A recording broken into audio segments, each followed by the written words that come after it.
नमस्कार. मी प्रणय कंसर आपलं सर्वांचं स्वागत करतो आहे knowledge valley MPSC online इन्स्टिट्यूशनमध्ये.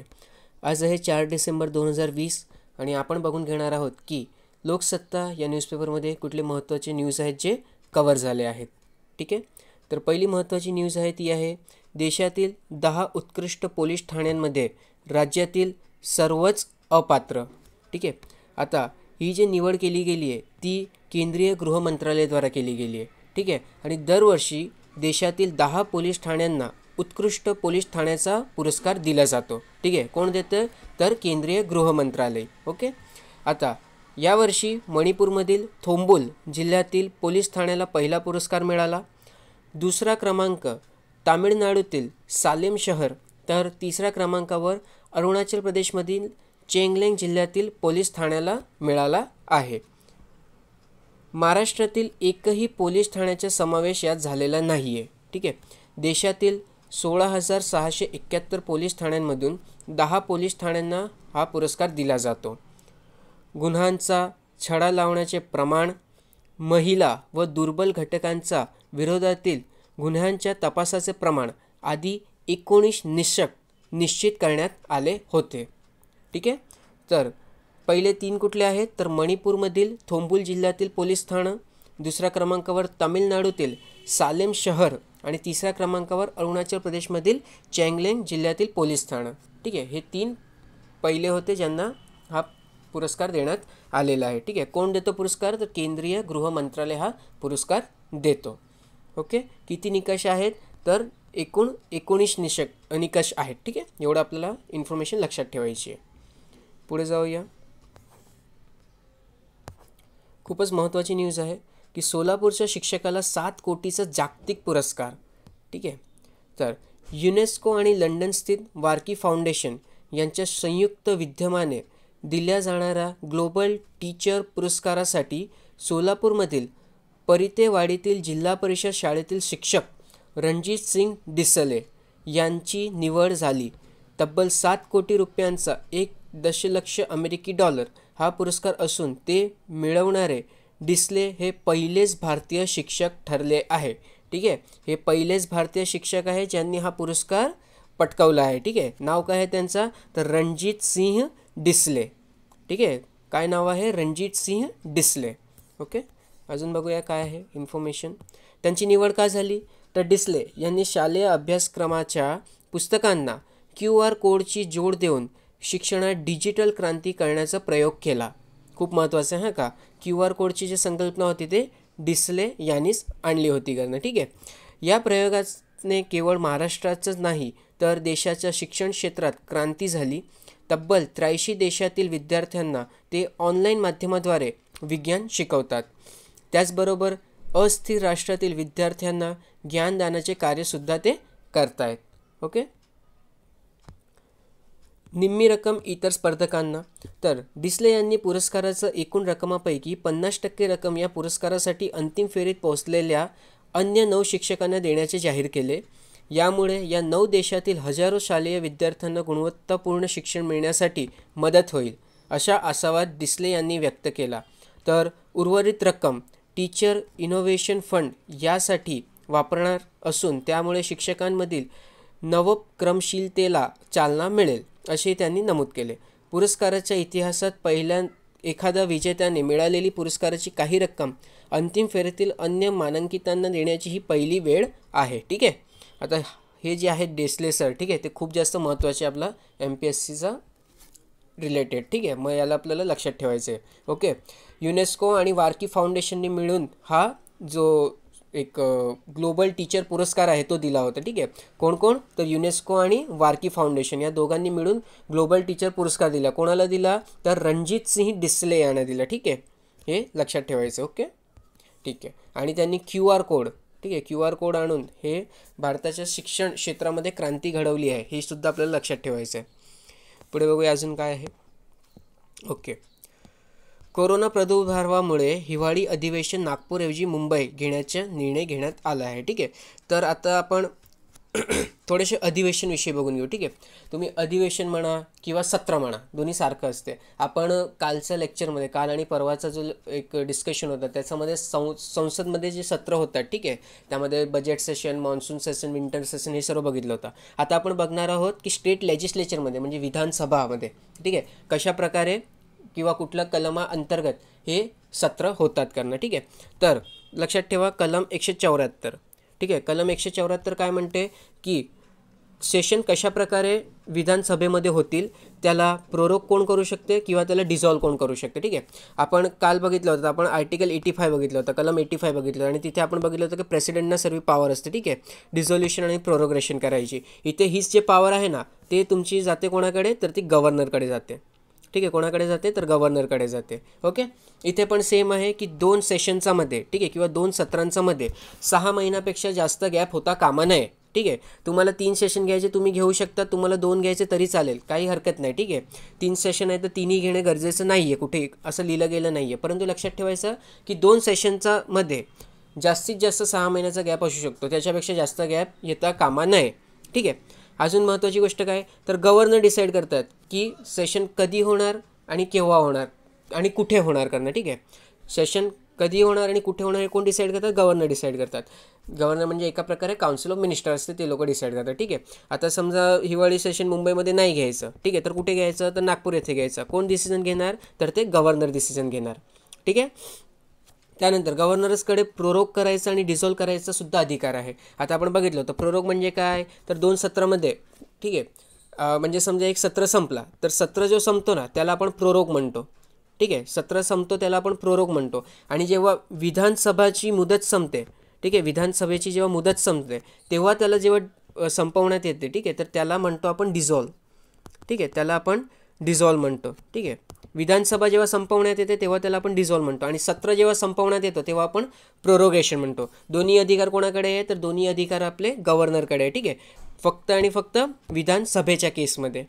Okay, पुढे आता एक लक्षात ठेवा, प्रत्येक वर्षाचा, ठीक आहे, प्रत्येक वर्षाचा पहिला जो सेशन असतो ना किंवा पहिला जो सत्र असतो ना त्याला गव्हर्नर हे म्हणजे काय बोलतात, गव्हर्नर अनाऊन्स करतात. ठीक आहे, म्हणजे तिथे येऊन गव्हर्नर पहिले त्याची सुरुवात करतात. प्रत्येक वर्षाच्या पहिल्या सत्राची सुरुवात हा गव्हर्नरच्या संभाषणाने होते. ठीक आहे, तसंच एकदा विधानसभा जी आहे, ठीक आहे, तिच्या कार्यकाळ संपला की नवीन विधानसभा जेव्हा केव्हा पण येईल, ठीक आहे, तर तिचा पण पहिला जो सत्र असतो, ठीक आहे, त्याला आपले गव्हर्नर जे असतात तेच उपदेशतात. ठीक आहे, म्हणजे पहिला जो सेशन असतो त्याच्यामध्ये गव्हर्नर आपल्या भाषणाने तो सुरुवात करतात.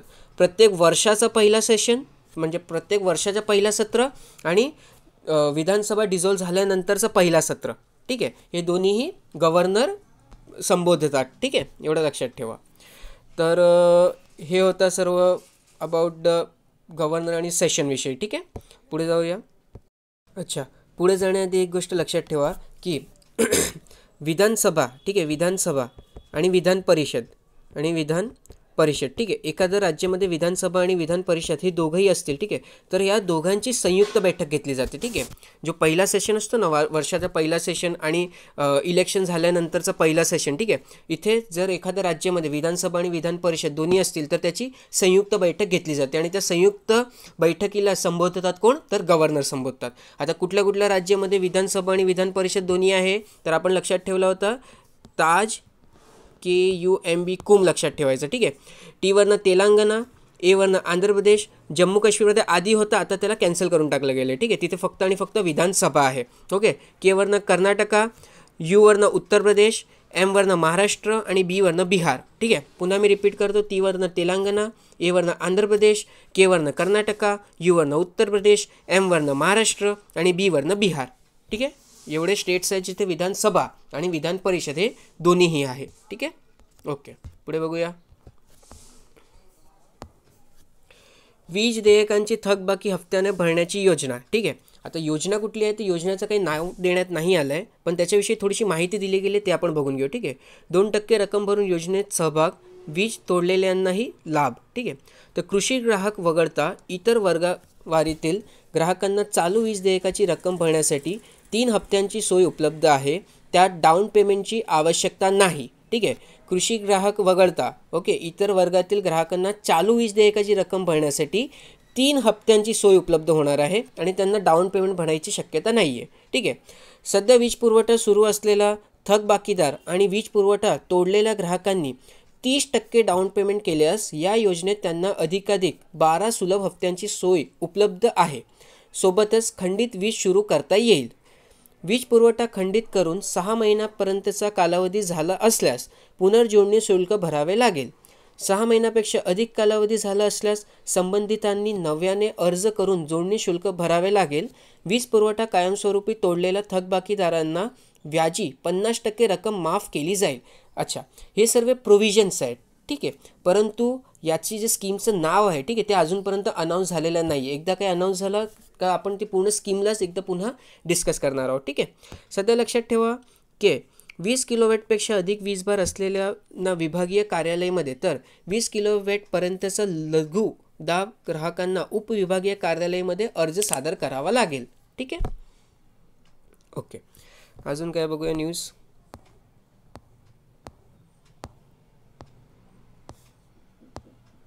ठीक आहे.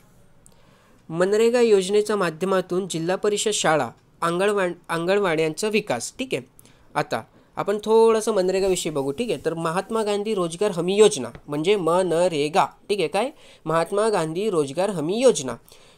मनरेगा जिल्हा परिषद शाळा आणि अंगणवाड्यांचा विकास करण्यासाठी जैतादेही पॅटर्न खूप जास्त महत्त्वाचं बरं का. जैतादेही पॅटर्न असं एखादंही पॅटर्न आलं तर आपल्याला ते लक्षात ठेवायचं आहे. ठीक आहे. जैतादेही पॅटर्न.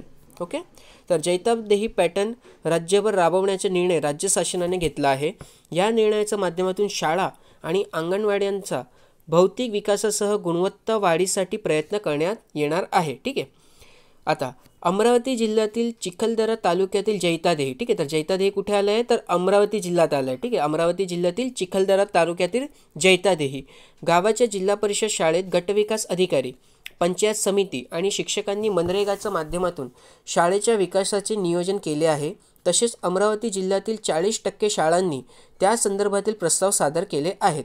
त्यामुळे जैतादेही पॅटर्नच्या धर्तीवर मनरेगा योजनेच्या माध्यमातून राज्यातील इतरही जिल्हा परिषद शाळा आणि अंगणवाड्याचा भौतिक विकास करण्याचा निर्णय नियोजन विभागाने घेतला आहे. ठीक आहे. शाळा व अंगणवाड्याच्या विकासासाठी किचन शेड, पर्जन्य जल पुनर्भरण, शौचालय, मैदान, संरक्षक भीत, वृक्ष लागवड, गटार बांधकाम, खेळाचे मैदान, रस्ते गुणवत्तापूर्ण करणे, गांडूळ खत निर्मिती प्रकल्प, परसबाग, कंपोस्ट खत निर्मिती प्रकल्प, छतदुरुस्ती असे कामे मनरेगा अंतर्गत करता येणार आहे. ठीक आहे. त्यामुळे राज्यातील शाळा अंगणवाड्यांचा भौतिक विकास होऊन परिसर स्वच्छ सुंदर होण्यास मदत होईल असे शासन निर्णयात नमूद करण्यात आले. ठीक आहे. मग जैतादेही पॅटर्न लक्षात ठेवा. ठीक आहे. आता रोजगार निर्मिती आणि शाश्वत मालमत्ता बघून घेऊ. तर मनरेगा योजनेतून शाळा आणि अंगणवाडीचे काम केल्यास त्यातून अकुशल, लक्षात ठेवा अकुशल, अनस्किल्ड लेबर अकुशल मजुरी रोजगार उपलब्ध होऊ शकतात. तसेच गावात शाश्वत मालमत्ता तयार होऊ शकते. त्यामुळे शाळा आणि अंगणवाडीसाठी प्रस्तावित कामांचा समावेश पुढील वर्षीच्या मनरेगा कृती आराखड्यात करून पंचायत समितीची मंजुरी घेण्याचे निर्देश देण्यात आले आहे. ठीक आहे. जैतादेही पॅटर्न लक्षात ठेवा अमरावती राज्य. ठीक आहे. आता आपण मनरेगाविषयी थोडंसं बघून घेऊ. तर मनरेगा जो आला होता तो Mahatma Gandhi employment guarantee act 2005. ठीक आहे. Mahatma Gandhi employment guarantee act 2005 या ॲक्टने मनरेगा हे अस्तित्वात आलं होतं. ठीक आहे. या ॲक्टने आपण काय केलं तर आपण प्रत्येकाला गॅरंटी दिली राईट टू वर्कची. ठीक आहे. तुम्हाला काम करायचा अधिकार आहे आणि त्या अधिकारांतर्गत तुम्हाला काम भेटणे हे एन्श्योर कोण करणार तर याची जबाबदारी गव्हर्नमेंट घेणार करणं. ठीक आहे. आणि त्यामुळे सप्टेंबर 2005मध्ये मनमोहन सिंगचा नेतृत्वाखाली ठीक आहे म्हणजे त्या काळामध्ये आपले जे पंतप्रधान होते ते मनमोहन सिंग होते. ठीक आहे. तर त्यांनी मनरेगाची सुरुवात केली होती. ठीक आहे. मनरेगा जे आहे ते पूर्ण जगामध्ये ठीक आहे एम्प्लॉयमेंट देणारा लार्जेस्ट प्रोजेक्ट आहे जी गॅरंटीड एम्प्लॉयमेंट देतो करणं. ठीक आहे. 100 दिवसाची गॅरंटी एम्प्लॉयमेंट द्यायचं काम कोणाचं आहे मनरेगाचं आणि ते जगातलं सर्वात मोठा असं गॅरंटी ठीक आहे एम्प्लॉयमेंट देणारा एक प्रोजेक्ट आहे किंवा एक स्कीम आहे करणं. ठीक आहे. त्याचे ऑब्जेक्टिव्ह काय आहे तर ऑब्जेक्टिव्ह हे आहे की कमीत कमी 100 दिवसाचा रोजगार दिला पाहिजे करणं. ठीक आहे. लोकांना कमीत कमी 100 दिवसाचा रोजगार दिला पाहिजे. ही लोकं कोण असतील तर ही अनस्किल्ड लेबर असतील. ठीक आहे. ही लोकं जी आहे ते अनस्किल्ड लेबर असतील. जे अकुशल आपण कामगार म्हणतो ना, ते लोक असतील याच्यामध्ये. ठीक आहे, एवढं लक्षात ठेवा, अनस्किल मॅन वर्कफोर्स. ठीक आहे. त्यानंतर लीगल राईट टू वर्क. ठीक आहे, आता लक्षात घ्या की याआधी जी काही स्कीम आपण आणली होती ना, ठीक आहे, त्याच्यामध्ये कुठेही आपण, ठीक आहे, त्याच्यामध्ये कुठेही आपण लीगल बॅकअप नव्हता दिला. ठीक आहे, याआधी आपण जवाहर रोजगार योजना ही सगळी जी योजना आणली होती त्याला कुठेही लीगल बॅकअप नव्हता. परंतु पहिल्यांदा मनरेगा ॲक्ट 2005ने आपण ही जी स्कीम आहे, ठीक आहे, मनरेगा स्कीम जी आहे त्याला आपण लीगल बॅकअप दिला आहे. ठीक आहे, त्याला आपण कायद्याने सहारा दिला आहे. ठीक आहे, आणि त्याच्यामुळे काय होईल तर त्याच्याने पॉवर्टी एलिव्हेशन, ठीक आहे, म्हणजे गरिबी निर्मूलनासाठी खूप चांगलं असं आपल्याला प्रयत्न करता येईल. ओके. स्कीमच्या अंतर्गत अजून एक महत्त्वाची गोष्ट म्हणजे काय तर कमीत कमी 1/3 वर्कफोर्स असेल, ठीक आहे, किंवा 1/3 कामगार असतील ते महिला असले पाहिजे. ठीक आहे, 1/3 कामगार कमीत कमी हे महिला असले पाहिजे करणं. ठीक आहे. त्यानंतर प्रत्येक राज्यामध्ये आपल्याला बघायला भेटते की बाबा तिथे प्रत्येक राज्यामध्ये, ठीक आहे, मनरेगाच्या अंतर्गत जे काही तुम्हाला मजुरी दिली जाते ते व्हॅरी करते, म्हणजे ते वेगवेगळे असते. समजा महाराष्ट्रामध्ये 450 रुपये दिले जात असेल तर बिहारमध्ये फक्त 250 रुपये दिले जाते. असं का होते, कारण लक्षात ठेवा जे तुम्ही वेजेस देत आहे, ठीक आहे, तर ते वेजेस कोण डिसाईड करते तर ते स्टेट गव्हर्नमेंट डिसाईड करते under the minimum wage act 1948. ठीक आहे, प्रत्येक स्टेटला अधिकार दिला गेला आहे की तुम्ही तुमचा स्टेटची जी परिस्थिती आहे त्याच्या अनुसार एक रक्कम निश्चित करा करणं की तेवढा तुम्ही पैसे तुमच्या कामगारांना देतील करणं. आणि ते कोणत्या ॲक्टने डिसाईड करण्यात आलं तर ते मिनिमम वेज ॲक्ट 1948ने डिसाईड करण्यात आलेलं आहे. ठीक आहे. त्यानंतर डिमांड ड्रिवन स्कीम आहे. डिमांड ड्रिवन स्कीम म्हणजे काय तर मागेल त्याला काम. ठीक आहे, मागेल त्याला काम. ओके, याचा अर्थ काय तर बघा, आता समजा तुम्ही काम मागितलं गव्हर्नमेंटकडनं, ठीक आहे, की बाबा सरकारने आम्हाला काम दिलं पाहिजे, आम्ही काम करायला तयार आहे. आणि जर सरकारने 15 दिवसाच्या आतमध्ये तुम्हाला काम प्रोव्हाइड नाही केला, ठीक आहे, तुम्हाला करण्यासाठी काम नाही दिला तर ते तुम्हाला अनएम्प्लॉयमेंट अलाउन्सेस देतील. काय देतील? Unemployment allowances. ठीक आहे, अनएम्प्लॉयमेंट अलाउन्सेस देतील, म्हणजे आम्ही तुम्हाला काम नाही देऊ शकलो तर आम्ही तुम्हाला पैसे देतोय करणं. ठीक आहे, आणि ते DBT थ्रू तुमच्या खात्यामध्ये जमा होतील करणं. ओके, एवढं लक्षात ठेवायचं. म्हणून याला काय म्हटलं, डिमांड ड्रिवन स्कीम. ठीक आहे, तुम्ही जर नाही देऊ शकले तर तुम्हाला बेरोजगारी भत्ता द्यावा लागेल. ठीक आहे, अनएम्प्लॉयमेंट अलाउन्स म्हणजे काय तर बेरोजगारी भत्ता द्यावा लागेल. ठीक आहे, त्यासाठी 15 दिवसाचा टाईम पिरियड देण्यात येतो की 15 दिवसामध्ये तुम्हाला रोजगार हे द्यायचं आहे करणं. जर नाही देऊ शकले तर तुम्हाला मग अनएम्प्लॉयमेंट अलाउन्स द्यायचं आहे. किती दिवसाचा तर कमीत कमी 100 दिवसाचा रोजगार दिला पाहिजे. ठीक आहे, वर्षामध्ये. ओके, एका वर्षात कमीत कमी 100 दिवस. ठीक आहे. आता याच्यामध्ये काय होईल माहिती आहे का की वर्कर्स जे आहेत ना, ठीक आहे, आता समजा अनस्किल बोललो ना, म्हणजे अकुशल आहे, मग त्यांना कुठलं काम करायचं. आता मला रस्ता खोदायचं काम करायचं, ठीक आहे, तर मी माझ्या चॉईस अनुसार, ठीक आहे, मला जे आवडेल ते काम मी इथे करू शकतो. ठीक आहे, त्यामुळे काय बोललं गेलं ते self selection of the worker. ठीक आहे, सेल्फ सिलेक्शन करू शकतात ना वर्कर, मला कुठलं काम करायचं आहे. ठीक आहे, अकुशल भली असलं तरी कुठलं काम मी चांगल्या प्रकारे करू शकतो. मग ते चॉईस कोणाकडे असेल तर लेबरकडे असेल, ठीक आहे, किंवा वर्करकडे असेल. ओके. त्यानंतर या स्कीमचा थ्रू, ठीक आहे, या स्कीमच्या माध्यमातून आपल्याला आहे ना विकेंद्रीकरण, ठीक आहे, विकेंद्रीकरण म्हणजे डिसेंट्रलायझेशन, ठीक आहे, याला सुद्धा हेल्प होईल. आता डिसेंट्रलायझेशनला कसं काय हेल्प होईल तर जे पंचायती राज इन्स्टिट्यूशन्स आहेत ना, ठीक आहे, जशी आपली ग्रामसभा झाली किंवा पंचायत समिती वगैरे झाली तर त्यांना अधिकार देण्यात आलेलं की बाबा तुमच्या इथे काय काम करायचे, ठीक आहे, ते तुम्ही ठरवा आणि त्याच्या अकॉर्डिंग तुम्ही काम अलॉट करा यांना. ठीक आहे, म्हणजे काय होईल याच्याने तर डिसेंट्रलायझेशन होईल, आपलं डिसेंट्रलायझेशन, ठीक आहे, किंवा विकेंद्रीकरण होईल. सर्व जे काही शक्ती केंद्रित झाले त्याचं. ठीक आहे, का कसं होईल करणं तर इथे आपण काय सांगितलं आहे तर पंचायती राज इन्स्टिट्यूशन आहेत ना त्यांना सांगितलं गेलं आहे की तुम्ही हे सर्व वर्क जे आहेत ते इम्प्लिमेंट करणं. ठीक आहे, पंचायती राज इन्स्टिट्यूशनच्या थ्रू तुम्ही हे सर्व जे काम आहेत ते इम्प्लिमेंट करणार. अजून काय सांगितलं गेलं तर ग्रामसभा जी असते, ठीक आहे, ग्राउंड लेवलवरती जे ग्रामसभा जे काम करते, ठीक आहे, त्यांना सांगितलं गेलं की तुम्ही सांगा कुठलं काम करायचं आहे ते, की तुमच्या गावामध्ये काय कमी आहे ते तुम्ही आम्हाला सांगा. ठीक आहे, त्यानुसार आम्ही मनरेगाच्या अंतर्गत त्या कामाला ॲड करून टाकू. ठीक आहे, आणि त्यानंतर तुम्हीच त्याच्यावरती लक्ष ठेवा की काम बरोबर होतं आहे का नाही करणं. ओके, कमीत कमी काय बोललो मी, कमीत कमी 50% जे काम आहेत ना, ठीक आहे, 50% कमीत कमी जे काम आहे ते ग्रामसभेने स्वतः कंप्लीट करायचं आहे तिथे. ठीक आहे, कमीत कमी 50% काम जे आहे ते ग्रामसभा जे आहेत त्यांनी स्वतः कंप्लीट करायचं आहे तिथे. ओके. पुढे आता लक्षात घ्या की भारताने जी आहे, ठीक आहे, भारताने universal declaration of human rights, ठीक आहे, universal declaration of human rights जे आहे त्याच्यावरती स्वाक्षरी केली आहे. ठीक आहे, तसंच international convention on economic, social and cultural rights, ठीक आहे, याला सुद्धा भारताने रेकग्नाईज केलं आहे. ठीक आहे. तर याच्यामुळे काय होतं की भारताला म्हणजे भारत काय करतो म्हणजे भारताने काय केलं तर ह्युमन राईट्स जे आहे, ठीक आहे, तर ह्युमन राईट्समध्ये एक राईट टू वर्कसुद्धा आहे ना, ठीक आहे, राईट टू वर्कसुद्धा आहे. मग भारताने यालासुद्धा रेकग्नाईज केलं आहे. ओके, म्हणजे भारताने यालासुद्धा मान्यता दिली आहे आणि त्यामुळे भारत ही अख्खी स्कीम जी आहे ते राबवतो आहे करणं. ठीक आहे. ओके ओके, तर लक्षात ठेवा universal declaration of human rights आणि international convention on economic social and cultural rights, ठीक आहे, याच्यावरती भारताने स्वाक्षरी केली आहे आणि त्यामुळे भारत हे काय करतोय तर राईट टू वर्क हा लोकांना देतोय, ठीक आहे, काम करण्याचा अधिकार देतोय करणं. आता याच्यामुळे मनरेगा स्कीममुळे कुठले कुठले HDGs आहेत, ठीक आहे, ज्याला आपल्याला 2030पर्यंत अचीव करायचे आहेत. ओके, तर असे कुठले HDGs आहेत जे मनरेगामुळे फुलफिल होत आहेत किंवा मनरेगामुळे त्याचा म्हणजे ते कंप्लीट करण्यामध्ये आपल्याला सहारा भेटणार आहे करणं. ठीक आहे, तर HDG number 1 no poverty, HDG number 2 zero hunger, HDG number 3 human health and wellbeing, HDG number 4 quality education, 5 gender equality, 8 decent work and economic growth, 9th industry innovation and infrastructure आणि 10th reduce inequality. ठीक आहे, तर हे 8 HDGs आहेत जे आपण complete करू शकतो बाय मीन्स ऑफ मनरेगा. ठीक आहे, म्हणजे मनरेगाच्या सहाऱ्याने आपण हा 8 HDGs लवकरात लवकर अचीव करू शकतो. ठीक आहे, किंवा त्यांना मिळवू शकतो. तर कुठले कुठले आहे खूप महत्त्वाचे आहेत बरं का. HDG number 1 no poverty, 2 zero hunger, 3 human health and wellbeing, 4 quality education, 5 gender equality, 8वा decent work and economic growth, 9वा इंडस्ट्री इनोव्हेशन इन्फ्रास्ट्रक्चर आणि 10वा रिड्यूस इनइक्वॅलिटी. ठीक आहे, तर हे आपण बघितलं अख्खा मनरेगाविषयी. नोट्स बनवून घ्या बरं का, खूप कामात येईल. ओके, जागतिक आरोग्य संघटनेचा अहवालातील निरीक्षण, मलेरिया रोखण्यात भारताला यश. ठीक आहे, सर्वात आधी आपण जागतिक आरोग्य संघटनेविषयी थोडीशी माहिती घेऊ. ठीक आहे, आणि नंतर आता काय झालं आहे की जागतिक संघटनेने एक रिपोर्ट बाहेर पाडले. ठीक आहे, ग्लोबल मलेरिया रिपोर्ट 2020. मग त्याच्यामध्ये काय काय दिलं गेलं ते आपण बघूया. ओके, सर्वात आधी जागतिक आरोग्य संघटनेविषयी बघूया. जागतिक आरोग्य संघटनेला आपण काय म्हणतो तर त्याला आपण WHO म्हणतो.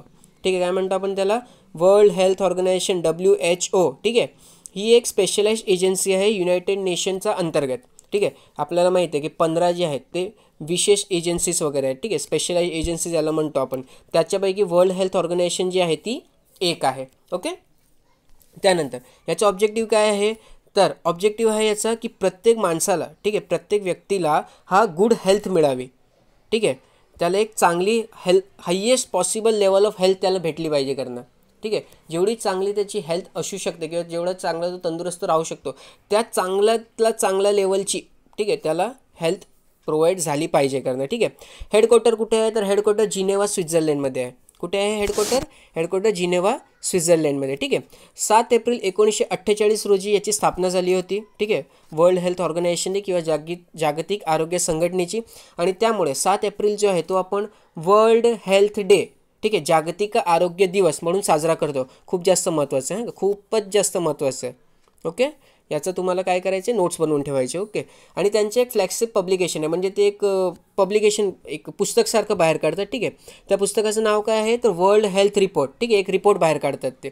तर त्या रिपोर्टचं नाव काय आहे, त्या रिपोर्टचं नाव आहे वर्ल्ड हेल्थ रिपोर्ट. ठीक आहे, आणि त्याच्यामध्ये जेवढे काही कंट्रीज आहेत, ठीक आहे, जेवढे काही देश आहेत त्यांचं असेसमेंट केलं जातं. ठीक आहे, की तिथे हेल्थ म्हणजे आरोग्य याची कंडिशन कशी आहे करणं. ओके, त्यानंतर WHO जे आहेत त्यांनी खूप सारे असे रोग आहेत, ठीक आहे, ज्याच्यावरती चांगलं असं काम केलं आणि त्यांचा विषयी जनजागृती निर्माण केली आहे. कुठले कुठले असे रोग आहेत तर लक्षात ठेवा.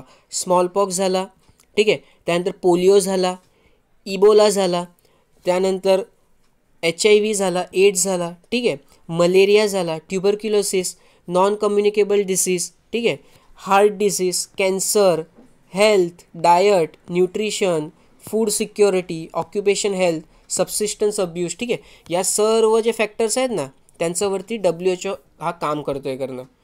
ठीक आहे, कुठले कुठले बघितले आपण तर स्मॉलपॉक्स बघितलं, त्यानंतर पोलिओ बघितला, इबोला झाला, HIV एड्स, त्यानंतर मलेरिया, ट्युबरक्युलोसिस, नॉन कम्युनिकेशन म्हणजे बिनसंसर्गजन्य आपण रोग म्हणतो ना, जे संपर्काने स्प्रेड होत नाही तसे नॉन कम्युनिकेबल डिझीज, त्यानंतर जसे की हार्ट डिसीज झाला, कॅन्सर झाला, ठीक आहे, त्यानंतर न्यूट्रिशन, फूड, त्यानंतर ऑक्युपेशनल हेल्थ, या सर्व फॅक्टर्स आहेत ज्याच्यावरती WHO काम करतो. ठीक आहे, आपण बघितलं होतं की 1 तारीख जी असते, ठीक आहे, 1 तारखेला आपण बघितलं होतं की एड्स डे होता करणं. ठीक आहे, HIV एड्स डे होता. ठीक आहे, तर हा एड्स डे जो होता तो सुद्धा WHO साजरा करतो. ठीक आहे, हा एड्स डे जो आहे तो सुद्धा कोण साजरा करतो? WHO साजरा करतो. ठीक आहे, आपण बघितलं तर 3 डिसेंबर जे होतं ते आपण जागतिक अपंग दिवस होता. ठीक आहे, त्याला युनेस्को साजरा करतो. कोण साजरा करतो त्याला? युनेस्को साजरा करतो. ठीक आहे, विचारतात बरं का, हे लक्षात ठेवायचं आहे. ओके, त्यानंतर लक्षात घ्या की WHO जे आहे, ठीक आहे, WHO जी आहे त्याची जी हायेस्ट बॉडी आहे ना, ठीक आहे, WHO ची हायेस्ट असेंब्ली किंवा एक संघटना आहे त्याचा अंतर्गत जी बसते, ठीक आहे, त्याला आपण WHA म्हणू, वर्ल्ड हेल्थ असेंब्ली म्हणतो त्याला. ठीक आहे, आणि त्याच्यामध्ये सध्या 194 मेंबर्स आहेत. ठीक आहे, म्हणजे WHO मध्ये किती मेंबर आहेत? तर 194 मेंबर आहे. ठीक आहे, हे लक्षात ठेवायचं आपल्याला, 194 मेंबर. आणि त्याची हायेस्ट डिसिजन मेकिंग बॉडी कुठली आहे? तर वर्ल्ड हेल्थ असेंब्ली. ठीक आहे, ओके. पुढे, तर जागतिक संघटनेचा अहवालात निरीक्षणात आलं आहे की मलेरिया रोखण्यात भारताला यश आलं आहे करणं. ठीक आहे, मलेरिया रोखण्यामध्ये भारताला यश आलं आहे. ओके, आता मलेरियाविषयी थोडीशी माहिती घेऊ आणि रिपोर्टमध्ये काय लिहिलं गेलं ते आपण बघून घेऊ. ठीक आहे, मलेरियाविषयी आपण आधी पण बघितलं आहे, तरी आता सुद्धा आपण एकदा बघून घेऊया. ठीक आहे, तर मलेरिया जी आहे हा मच्छरचा चावण्यामुळे होतो. ठीक आहे, मग मच्छर कोण आहे? तर मच्छर याचा वाहक आहे. ठीक आहे, ज्याला आपण व्हेक्टरसुद्धा म्हणतो.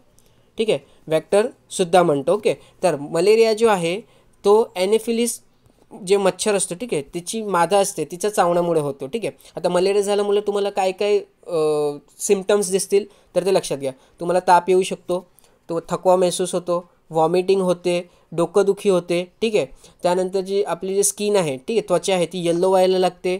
माणूस कोमामध्ये सुद्धा जाऊ शकतो आणि त्याची डेथसुद्धा होऊ शकते जर त्याचा आपण उपचार केला नाही तर.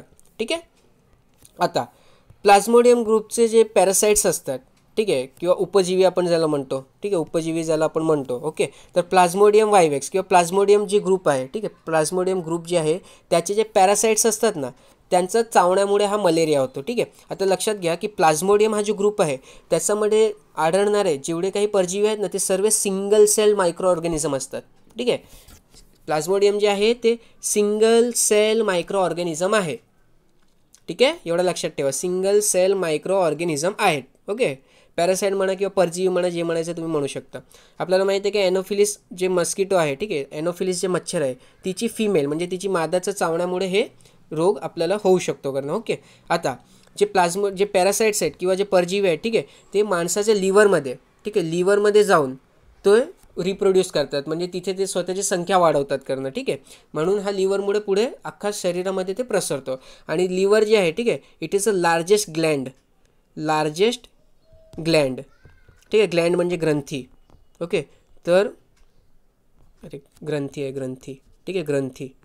ओके, तर लक्षात ठेवा की लिव्हर जे आहे ते आपलं माणसा शरीरातील सर्वात मोठी ग्रंथी आहे करणं. ठीक आहे, लार्जेस्ट ग्लँड आहे आणि तिथे जाऊन हे जे मॉस्किटो म्हणजे प्लाझ्मोडियम ग्रुपचे जे परजीवी आहेत ते तिथे जाऊन रिप्रोड्यूस करतात किंवा त्यांची संख्या वाढवतात करणं. ठीक आहे, आता प्लाझ्मोडियममधले कुठले असे परजीवी आहे ज्यांच्यामुळे मलेरिया होऊ शकतो?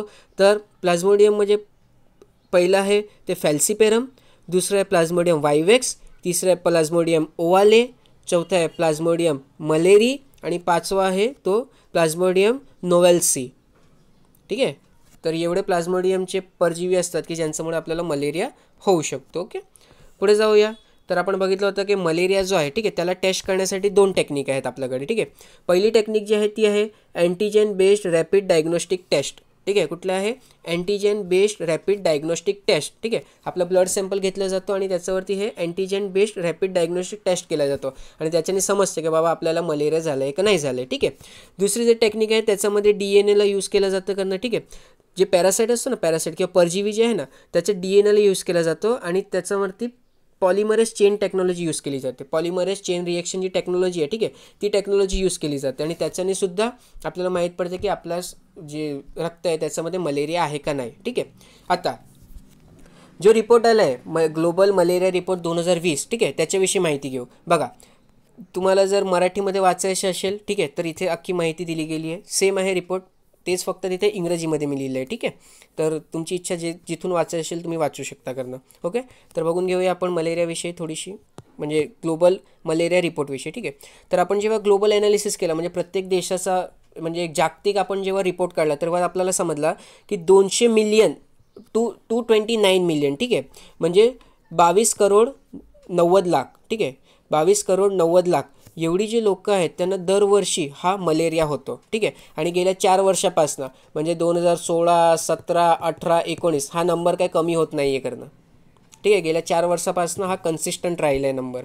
ओके, 22,90,00,000 लोक. ओके, 2019मध्ये मलेरियामुळे 4,09,000 जीव गेले होते, ठीक आहे. आणि 2018मध्ये तोच जो आकडा होता तो 4,11,000 होता. म्हणजे एकदम खूप कमी म्हणजे खूप कमी प्रमाणात तो कमी झाला आहे करणं, ठीक आहे.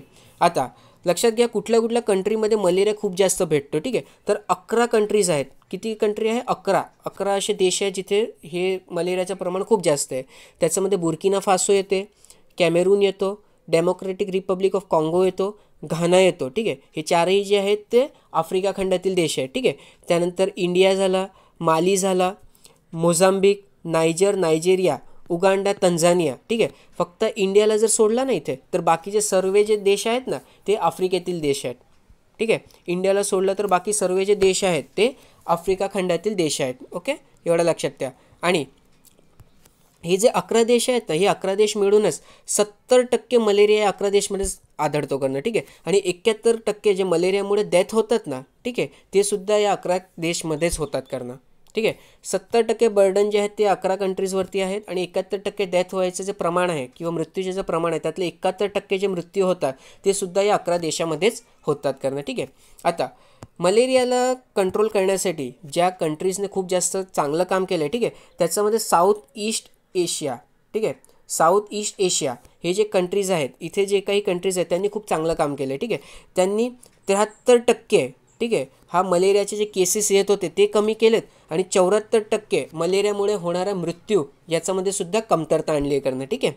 73% केसेस कमी केलेत आणि 74% मलेरियामुळे होणाऱ्या मृत्यूमध्ये मृत्यूचं प्रमाण 74% त्यांनी कमी केलं आहे करणं, ठीक आहे. आता भारताविषयी बघून घेऊ की इंडियाची काय म्हणजे इंडियाच्या काय सिच्युएशन आहे करणं, ठीक आहे. इंडियाची काय परिस्थिती आहे ते बघून घेऊ आपण. तर 2011च्या रिपोर्टमध्ये हे समोर आलं आहे की 2018च्या कंपॅरिझनमध्ये, ठीक आहे, 2018च्या कंपॅरिझनमध्ये भारताने 17.6%, ठीक आहे, 17.6% एवढा मलेरियाचे जे केसेस आहेत त्याच्यामध्ये कमी केले आहे करणं, ठीक आहे. एवढं डिक्लाईन झालं आहे करणं. ओके, मलेरियाचा जो बर्डन आहे भारतावरती तो 17.6% कमी झाला आहे 2018चा आपण 18शी कम्पेअर केला तर, ठीक आहे. त्यानंतर पुढे ओके, ॲन्युअल पॅरासाईट इन्सिडेंट. आता ॲन्युअल पॅरासाईट इन्सिडेंट म्हणजे काय असते तर प्रत्येक 1000 व्यक्तीमागे किती लोकांना, ठीक आहे, किती लोकांना हा मलेरिया होतो आहे त्याचा जो नंबर असतो त्याला म्हणू आपण काय ॲन्युअल पॅरासाईट इन्सिडेंट्स, ठीक आहे. तर हा जो नंबर आहे ना हा 1पेक्षा कमी करण्यामध्ये भारत हा सक्षम झाला आहे करणं, ठीक आहे. आणि 2012पासनं, ठीक आहे, 2012पासनं हा जो नंबर आहे ना तो 1पेक्षा कमी आहे. ओके, म्हणजे प्रत्येक 1000 व्यक्तीचा मागे एकाला सुद्धा मलेरिया म्हणजे 1पेक्षा कमी लोकांना मलेरिया होतो आहे करणं, ठीक आहे. पुढे मलेरियाचे जे केसेस आहेत, ठीक आहे, मलेरियाचे जे केसेस आहेत त्याच्यामध्ये भारताने 71.8%, ठीक आहे, केसेसमध्ये 71.8% हे कमी केलेत. ओके, आणि जे मृत्यू होत होती त्याच्यामध्ये 73.9% कमी केले. 2000 जोडी म्हणजे 2000 साली जोडी जर आपण कम्पेअर केला तर 2019मध्ये जे काही मलेरियाचे केसेस येत आहे त्याच्यामध्ये 71.8% घट झाली आहे, ठीक आहे. आणि जे काही मृत्यूदर होता मलेरियामुळे त्याच्यामध्ये 73.9% घट झाली आहे. ओके, पुढे आता या कमतरतेमुळे काय होणार माहिती आहे का तर आपलं मिलेनियम डेव्हलपमेंट गोल, ठीक आहे, MDGचा जो गोल नंबर 6 होता ना ते भारत अचीव करू शकतो खूपच सोप्या रीतीने, ठीक आहे. MDG 6 जो गोल आहे, ठीक आहे, आता MDG 6लाच पुढे आपण सस्टेनेबल डेव्हलपमेंट गोल जे आहे त्यांनी सक्सीड केलं आहे करणं, ठीक आहे. म्हणजे MDGच्या जागी आता आपण SDGवरती फोकस करतो आहे करणं.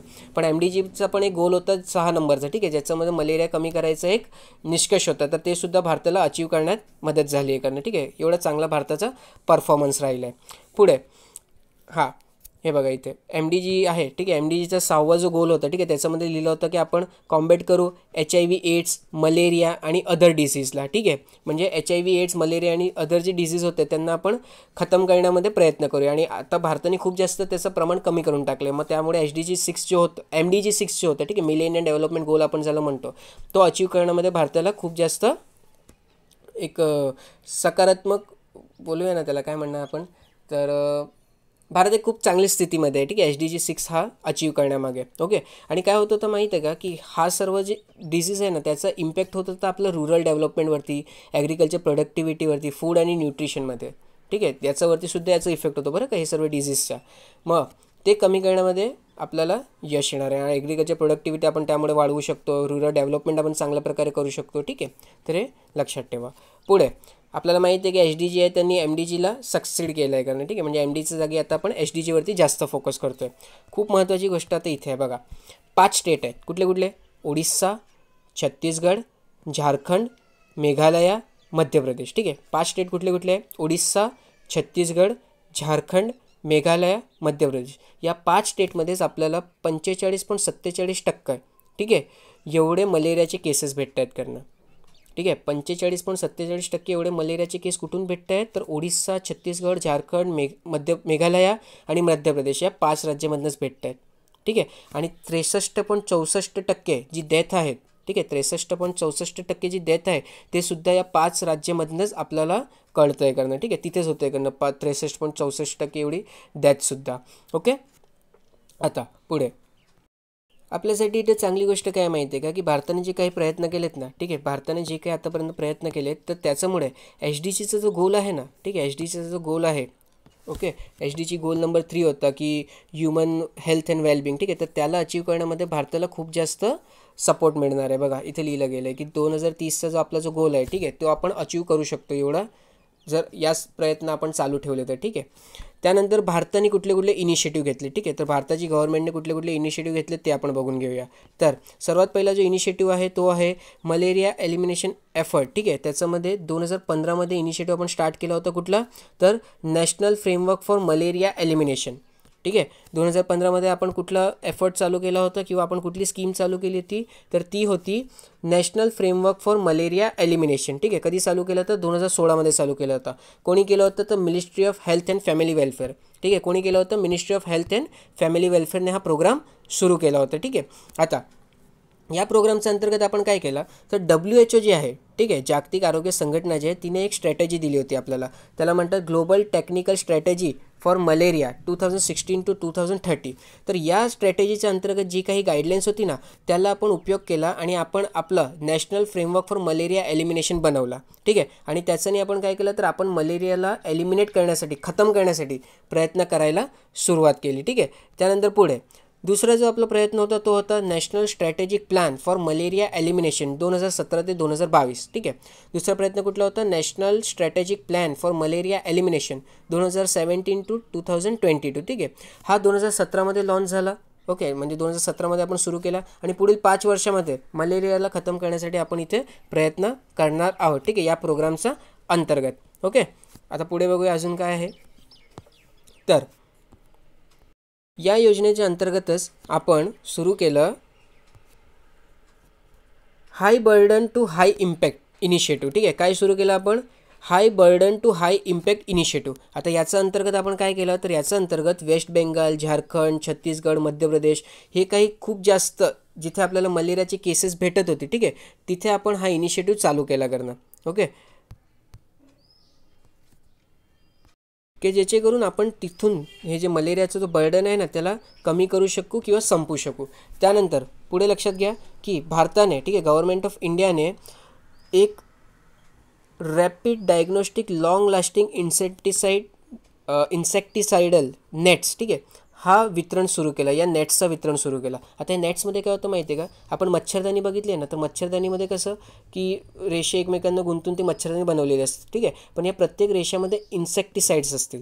ठीक आहे, इन्सेक्टिसाइड्स म्हणजे काय तर आपण जे किटाणूंना मारण्यासाठी जे दवा वापरतो ना, ठीक आहे, त्यांना इन्सेक्टिसाइड्स म्हणतो. ठीक आहे, तर अशी मच्छरदाणी वितरित केली करणं, ठीक आहे, प्रत्येकाला तिथे दिली. आणि याच्यामध्ये ओडिसाने खूप चांगलं काम केलं होतं बरं का, ओडिसाने खूप चांगलं काम केलं होतं, मध्यंतरी न्यूजमध्ये सुद्धा होता हे ओडिसा. ओके, तर हे लक्षात ठेवा. ओके, मग इथे एवढंच होतं. ओके, तर आपण बघून घेतलं मलेरियाविषयी, ठीक आहे, आणि ग्लोबल मलेरिया रिपोर्ट 2020 विषयी. आता पुढे जाऊया.